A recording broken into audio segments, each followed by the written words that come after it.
말씀은 구약성경 창세기 31장 17절부터 42절까지입니다. 31장 17절부터 42절까지 조금 길긴 하지만 교독에서 읽도록 하겠습니다. 야곱이 일어나 자식들과 아내들을 낙타들에게 태우고 그 모음과 모든 가축과 모든 소유물고 그가 바단 사람에서 모든 가축을 이끌고 가나안 땅에 있는 그의 아버지 이삭에게 가져갔으니 그때에 라반이 양털을 깎으러 갔으므로 라헬은 그의 아버지의 드라빔을 도둑질하고 야곱은 그 거취를 아는 사람 라반에게 말하지 아니하고 가만히 떠났더라. 그가 그의 모든 소유를 이끌고 강을 건너 길랏 산을 향하여 도망한지 3일 만에 야곱이 도망한 것이 라반에게 이르니라.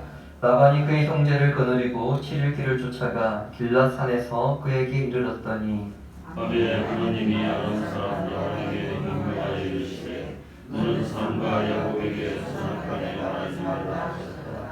라반이 야곱을 뒤쫓아 이르렀으니 야곱이 그 산에 장막을 친지라 라반이 그 형제와 더불어 길랏 산에 장막을 치고 라반이 야곱에게 이르되 네가 나를 속이고 내 딸들을 가려하고 끌고 갔으니 어찌같이 내가 즐거움과 노래와 북과 수금으로 너를 보내겠거늘 어찌하여 내가 나를 속이고 가만히 도망하고 내게 알리지 아니하였으며 내가 내 손자들과 딸들에게 맞추지 못하게 하였으니 내 행위가 참으로 어리석도다.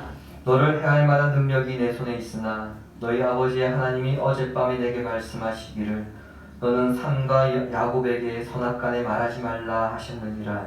이제 네가 내 아버지 집을 상관하여 말하는 것은 옳거니와 어찌 내 집을 도둑질하겠느냐.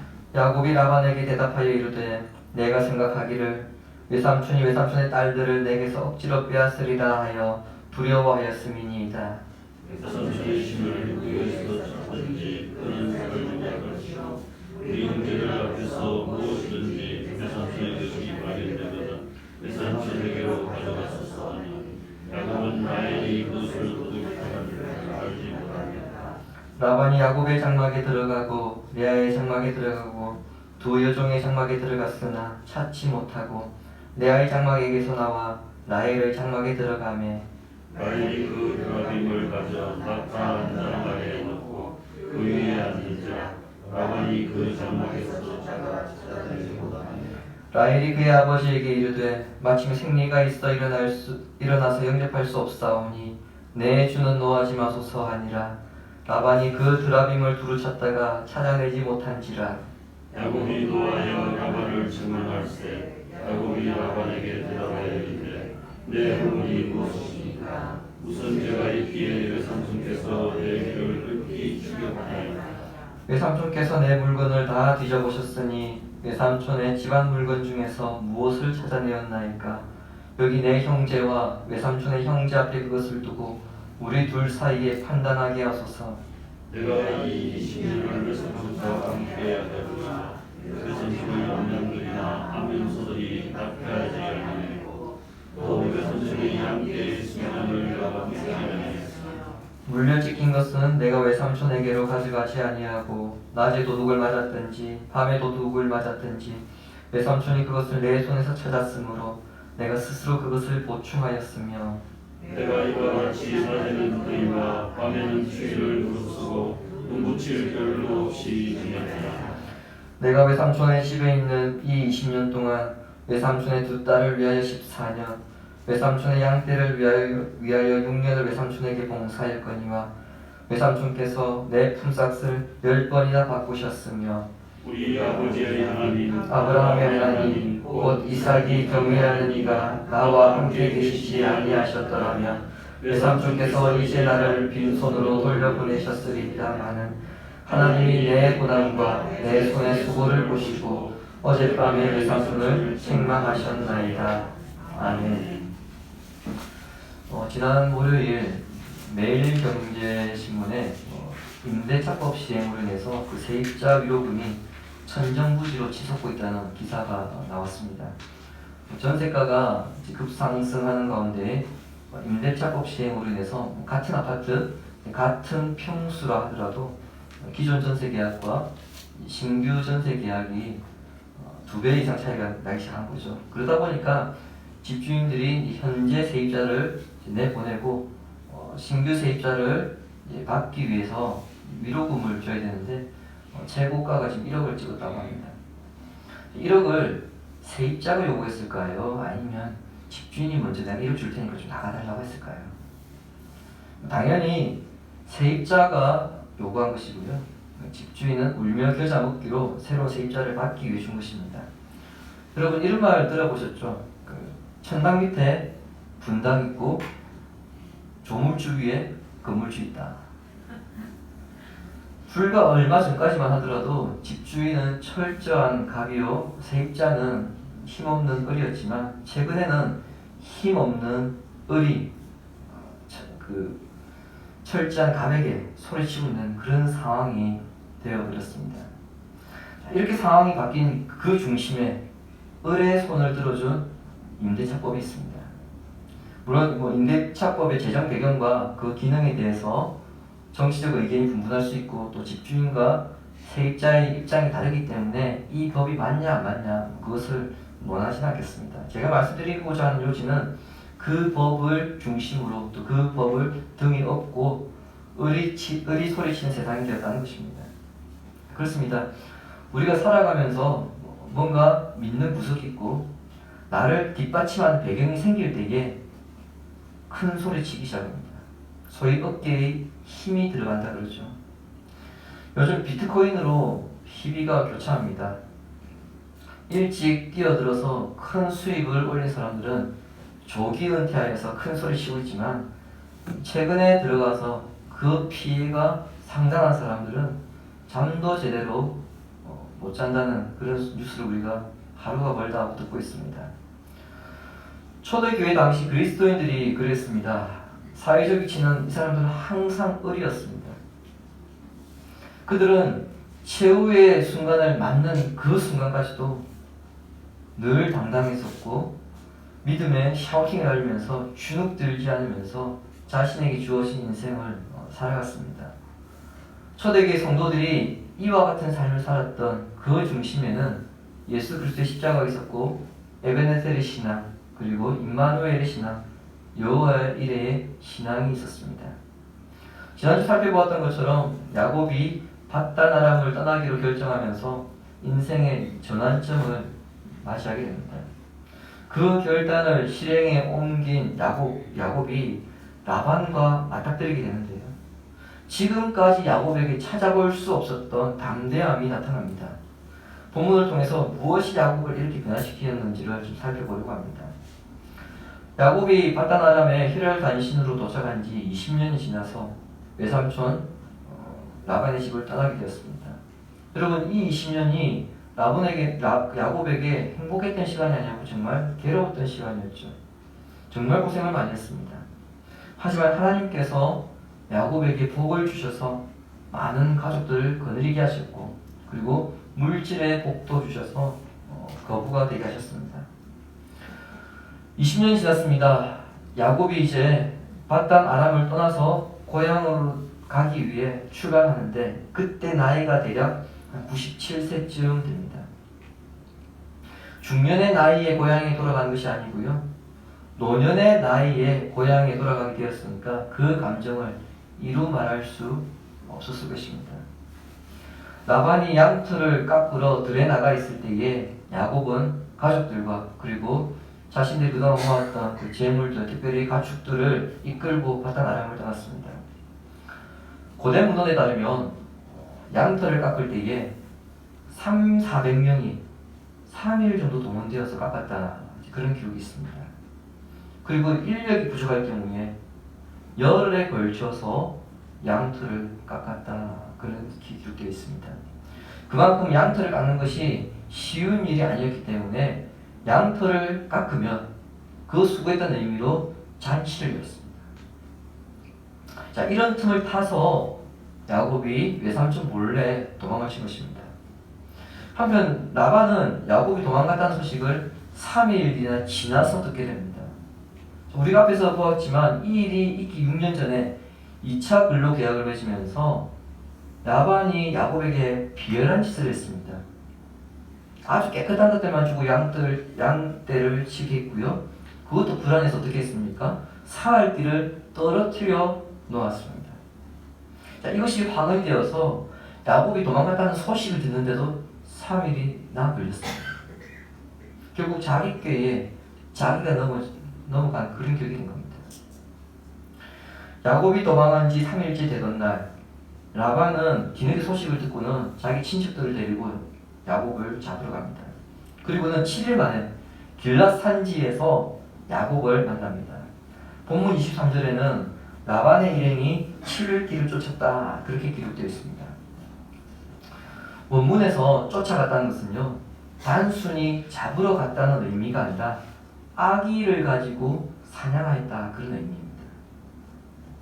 그러니까 단순히 화가 나서 지금 잡으러 간 것이 아니고요, 잡히면 어떻게 하겠다는 겁니까? 죽이겠다는 겁니다. 그런 마음으로 야곱을 잡으러 간 겁니다. 바단 아람에서 길랏 산지까지 거리가 지금 학자들마다 의견이 다릅니다. 최소 480km에서 최대 630km를 봅니다. 왜 이렇게 거리가 차이가 나느냐? 바단 아람이 어느 한 지역이 아니고요, 우리 충청도 전체를 본다고 볼 때에 충청도 위에서 출발하느냐 아니면 밑에서 출발하느냐에 따라서 길랏 산지까지 거리가 다릅니다. 그래서 만약에 바단 아람 남부 지역에서 출발했으면 480km 정도였을 것이고, 위에 지방에서 출발했으면 한 630km 걸렸을 것이다, 그렇게 봐요. 그래서 대략 우리가 500km 정도 그렇게 잡으시면 될 것 같습니다. 자, 그렇다면 야곱과 그의 일행들이 열흘에 걸쳐서 500km를 달려왔다는 결론인데요. 자, 그렇다면 하루에 50km씩 이동했다는 얘기죠. 사실 우리 성인들은 하루에 걸어서 50km 갈 수 있습니다. 1시간에 5km씩 걸으면은 10시간 걸으면 되거든요. 헬스장 러닝머신에서 5놓고 걸으면 10시간 걸으시면 됩니다. 물론 뭐 힘들긴 하죠. 하지만 식솔들을 데리고 많은 짐승들을 이끌고 이동한다면 얘기가 좀 달라집니다. 실제 TV에서 양이나 염소를 떼를 치는 목동들을 보시면은 시속가 5km 정도까지 거리가 안 나옵니다. 상당히 느리죠. 당시 목동들이 양을 칠 때에 이제 3, 4개월 주기로 목초지를 이동하거든요. 근데 보통 하루에 10km 정도 이동했다고 합니다. 자, 이런 점을 고려할 때에 지금 야곱은 거의 한 5배 이상 간 거거든요. 야곱은 라반에게 잡히면 어떻게 될지 알기 때문에 정말 필사적으로 도망친 것이고요. 라반은 물론 이제 가축이 없고 자기는 이제 낙타를 타고 쫓으러 간 입장이기 때문에 좀 여유는 있겠지만, 어쨌든 야곱을 잡기 위해서 죽자 사자, 지금 달린 것을 알 수 있습니다. 자, 그만큼 야곱에게는 라반이 두려운 존재입니다. 좀 초인적인 힘을 발휘해서 달려갈 정도로 야곱에게 라반은 굉장히 두려운 존재죠. 라반이 이제 길랏 산지에 도착했습니다. 그리고 야곱이 장막을 친 장소 근처에 자기도 장막을 치고 이제 그 밤을 보내게 되는데, 그 밤에 하나님께서 라반에게 꿈에 나타나서 강력한 경고를 알립니다. 24절 보십시오.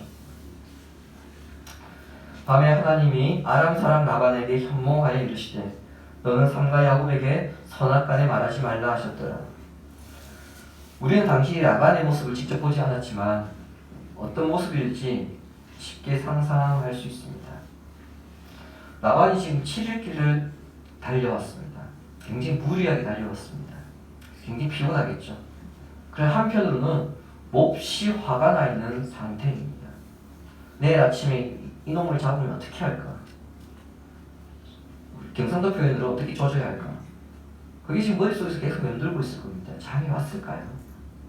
몸은 피곤한데 잠은 오지 않는 그런 밤을 보내다가 문득 잠들었는데, 그 틈을 이용하셔서 하나님께서 야곱에게 좋은 말이든 나쁜 말이든 아무 말도 하지 말라 하신 겁니다. 이 말씀은 라반에게 선을 넘지 말라, 그런 의미입니다. 너에게는 야곱을 죽일 권리도 또 그의 가족과 재산을 뺏을 권리도 없기 때문에 너는 선을 넘지 말라, 그 의미입니다. 20년 전 베델에서 하나님께서 함께 하실 것이라고 약속하셨던 그 하나님께서 야곱을 지키고 있기 때문에 라반이 야곱에게 행한 것은 결국 누구에게 한 것이 됩니까? 하나님께 한 것이 된 겁니다. 따라서 하나님께서 결정적인 순간에 지금 개입을 하셔서 야곱을 보호하시고 있다는 소리를 알 수 있습니다. 중요한 것은 이 일이 일어나고 있는 그 상황에서 야곱은 지금 전혀 모르고 있으며 다음날 장인을 통해서 라반을 통해서 이 사실을 알게 됩니다. 라반이 야곱을 만나서 이렇게 이야기하죠. 네가 나를 기만하여서 내게 알리지도 않고 도망갔는데 그리고 너가 지금 내한테 잡혔기 때문에 내가 너를 죽일 수도 있지만 어젯밤에 네가 믿는 하나님께서 나에게 나타나셔서 너에게 아무 말도 하지 말라고 하셨다. 그래서 야곱이 알게 된 겁니다. 그러면 아무 말도 하지 말아야 되는데 라반은 자기 분을 참지 못하여서 따지기 시작합니다. 왜 알리지 않고 도망을 가서 내 딸들과 작별 인사도 못하게 하느냐. 나에게 말했더라면 잔치라도 해서 내가 보내줬을 텐데 그런 기회조차 왜 주지 않느냐는 것입니다. 물론 여러분 라반의 말에도 일리는 있습니다. 이제 떠나면 영영이 보지 못합니다. 영원히 보지 못합니다. 그렇기 때문에 마지막으로 딸들과 그리고 외손자 외손녀 얼굴을 보게 하는 것 최소한 인간의 도리입니다. 하지만 라반의 말은 거짓말이죠. 단지 자신을 미화시킬 뿐입니다. 이처럼 사람은 언제나 자기의 행위를 미화시킵니다. 자신의 관점에서 행위를 정당화시키고 자신의 주장을 합리화시킵니다. 한강에서 새벽 익사한 한 청년의 사건만 보더라도 그렇습니다. 누구의 말이 100% 맞는지 경찰의 조사 결과에 대해서 어느 정도 신빙성이 있는지 우리가 알 수 없습니다만 분명한 것은 유족 측의 주장과 그리고 그 친구의 입장의 진술이 다릅니다. 어느 가수는 이런 노래를 불렀죠. 사람이 꽃보다 아름답다. 하지만 사실 인간은 그렇게 아름다운 존재가 아닙니다. 이러한 존재에 대해서 사도 바울은 분명하게 말합니다. 로마서 3장 12절부터 14절까지 우리 함께 읽겠습니다. 다 치우쳐 함께 무익하게 되고 선을 행하는 자는 없나니 하나도 없도다. 그들의 몸은 얇은 눈이요 너희는 주님을 사랑하라. 그 입술에는 독사의 독이 있고 그 입에는 저주와 악독이 가득하고 그 말은 피 흘리는데 빠른지라. 아멘. 인간은 본질상 진노의 자식이고 불순종의 아들이기 때문에 겉으로는 깨끗하고 그리고 아름답게 보인다 하더라도요 속은 아름다운 존재가 아닙니다.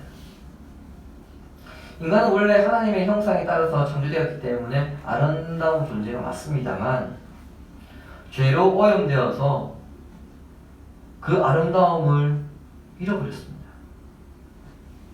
따라서 인간은 정직에 관심이 있는 것이 아니라 자기 합리화에 더 관심이 있는데 라반이 지금 그 모습을 전형적으로 우리에게 보여주고 있습니다. 라반이 이렇게 분노하면서 야곱을 쫓아온 것은 단순히 몰래 도망친 것보다야 자기가 가장 아끼는 것을 도둑질해갔다고 생각했기 때문입니다. 19절과 30절에 의하면 무엇이 없어졌습니까? 드라빔이 없어졌는데요. 그 범인을 야곱으로 생각한 것이죠. 드라빔 때문에 야곱에게 화를 내고 라반이 야곱과 그의 딸들의 몸과 장막까지 총수색하는 그런 상황이 벌어지게 됩니다. 도대체 드라빔이 뭐길래 이런 사달이 나는 것일까요? 드라빔은 이미 그 죽은 조상들의 모습이나 그 집안의 수호신으로 섬기는 신들의 형상을 은이나 나무로 만든 것입니다. 34절에 보시면은 라헬이 자신이 타고 있는 낙타의 안장아를 숨겼다고 되어 있거든요. 그래서 이런 걸 고려한다면은 드라빔의 크기는 그렇게 크지 않은 작은 것이라 할 수 있습니다. 근데 사무엘상 19장에 보시면은 사울이 군사들을 보내어서 이제 다윗을 잡으려고 할 때에 다윗의 아내였던 미갈이 그 다윗을 도망 보내고 난 다음에 다윗이 누웠던 그 침상에 우상을 덮어 놓았습니다. 그 우상이 드라빔입니다.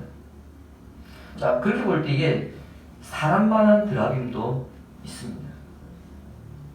자, 고대 사람들은 집안 대대로 상속물로 이 드라빔을 물려줄 정도로 중요하게 여겼는데요.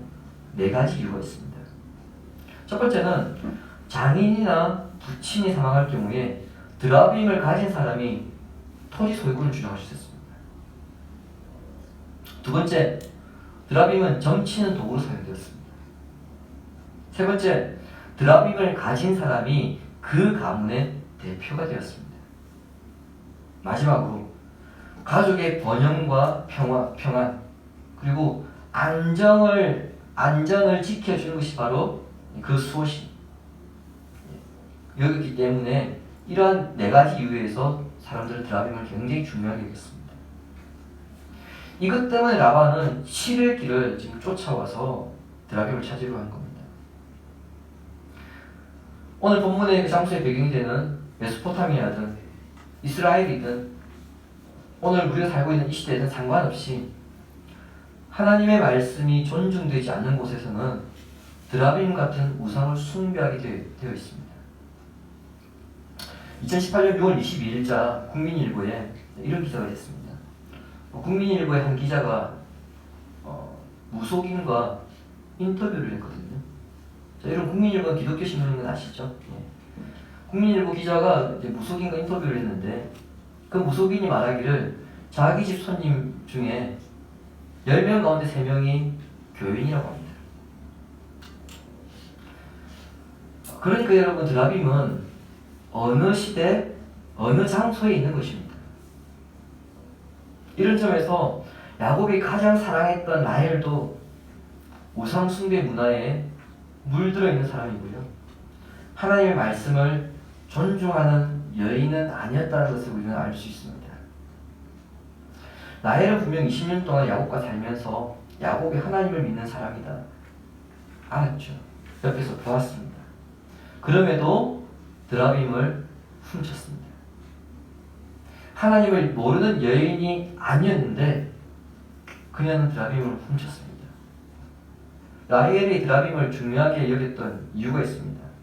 저것만 있으면, 저것만 내가 가지면 나에게 행운이 올 것 같다. 이런 마음을 가졌기 때문이죠. 여러분, 이것이 탐심입니다. 그래서 사도 바울은 탐심이 우상 숭배라고 직격탄을 날립니다. 골로새서 3장 5절 보시기 바랍니다. 그러므로 땅에 있는 지체를 죽이라. 곧 음란과 부정과 사욕과 악한 정욕과 탐심이니 탐심은 우상 숭배입니다. 아멘. 분명 야곱은 떠나기 전에 어떻게 고백했습니까? 하나님께서 여기까지 나를 도우셨고 나와 함께 하셨고 그리고 앞으로도 함께 하실 것이다 라고 공개적으로 신앙 고백을 하였습니다. 하지만 라헬은 그 고백에 더하여서 드라빔까지 있으면 하나님도 나를 지켜주고 드라빔도 나를 지켜줄 것이라고 생각한 것입니다. 이중보험을 든 겁니다. 라헬은 드라빔이 우상이라 할지라도 남의 것을 훔친 죄를 범하였고요. 라반이 자신의 장막과 몸을 총수색할 때에 생리 중이라 낙타에서 내리지 못한다는 거짓말까지 하는 죄를 지었습니다. 자, 라헬의 이러한 행동 때문에 야곱과 라반 사이에 사선을 넘나드는 긴장감이 조성됩니다. 만일 훔친 것이 들켰다면 어떻게 되겠습니까? 라반에 안 그래도 화가 나 있는 라반이 폭발하겠죠. 화산 폭발하듯이 그 분노 폭발할 것입니다. 하지만 불행 중 다행이라고 그 고비는 잘 넘어갑니다. 그런데 정말 문제는요, 시간이 지나서 나타납니다. 32절에 보시면은 야곱은 라반에게 이렇게 얘기합니다. 자신은 드라빔을 훔치지 않았고 그리고 설령 우리 가운데, 우리 식솔들 가운데 누군가가 만일에 그 드라빔을 훔쳤다면 그 사람은 살지 못하고 죽을 것이다. 그 이야기를 합니다. 자, 여러분, 이 일 후에 어떤 일이 벌어집니까? 라헬이 길에서 베냐민을 낳다가 죽음을 맞이하게 합니다. 이 말이 영향을 끼친 것이죠. 그러므로 신자는 무엇을 중요하게 여기며 또 무엇을 의지하고 살아가야 하는지 늘 점검해야 합니다. 하나님도 좋고 세상도 좋고 이런 마음이 있지 않는지, 하나님 말고 의지하는, 소위 말하는 믿는 구석이 있는 것은 아닌지 돌아봐야 합니다. 이런 마음을 가지고 있는 사람들을 향해서 그 옛날 엘리야 선지자는 이렇게 외쳤습니다. 열왕기상 18장 21절을 같이 읽겠습니다. 엘리야가 모든 백성에게 가까이 나아가 이르되 너희가 그때까지 둘 사이에서 오는 여호와가 만일 하나님이면 그를 따르고 바알이 만일 하나님이면 그를 따를지니라 하니 백성이 말 한마디도 대답하지 아니하니라. 엘리야의 이런 외침에 하나님과 바알을 동시에 섬겼던 자들은 아무 말도 할 수 없었지만, 엘리야가 만일 이 이야기를 우리에게 한다면 우리는 대답할 수 있어야 됩니다. 누구를 의지하여야 하는가, 누구를 의지할 것인가, 이 질문에 대해서 분명하게 답할 수 있어야 합니다. 라반이 드라빔을 찾지 못하자 이제 역으로 야곱의 분노가 폭발합니다. 36절부터 41절에 기록되어 있듯이 야곱은 아주 길게 자신의 분노를 쏟아내고 있습니다. 지금까지 야곱이 라반에게 굉장히 억울한 일을 많이 당했죠. 하지만 그렇게 되는 적이 없었습니다. 야곱이 기껏했을 때가 언제냐면은 결혼식 첫날 밤에 신부가 바뀐 것 보고 외삼촌 왜 저에게 이렇게 하셨습니까? 그게 전부였습니다. 라반은 항상 절대 갑이었고 야곱은 항상 힘없는 을이었기 때문에 그렇게 대들지 못했습니다. 그러나 지금 이 순간만큼은 야곱이 폭발하는 것이 인지상정입니다.